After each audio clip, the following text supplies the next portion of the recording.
জনগণের প্রত্যক্ষ ভোটে নির্বাচিত প্রতিনিধি দ্বারা সরকার গঠিত না হওয়া পর্যন্ত গণতন্ত্র ঝুঁকি মুক্ত হবে না বলে মন্তব্য করেছেন বিএনপির ভারপ্রাপ্ত চেয়ারম্যান তারেক রহমান।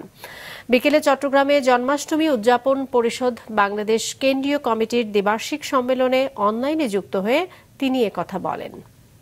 জনগণের প্রত্যক্ষ ভোটে নির্বাচিত জনপ্রতিনিধিদের দ্বারা জনগণের প্রতি দায়বদ্ধ সংসদ এবং সরকার যতক্ষণ না গঠিত হবে ততক্ষণ পর্যন্ত কিন্তু গণতন্ত্র ঝুঁকি মুক্ত নয়।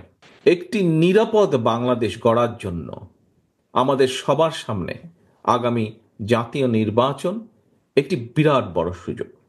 এই সুযোগকে কাজে লাগিয়ে ধর্ম বর্ণ নির্বিশেষে সকলের জন্য একটি নিরাপদ গণতান্ত্রিক দেশ গড়ার জন্য বিএনপি আপনাদের সমর্থন এবং সহযোগিতা চায়।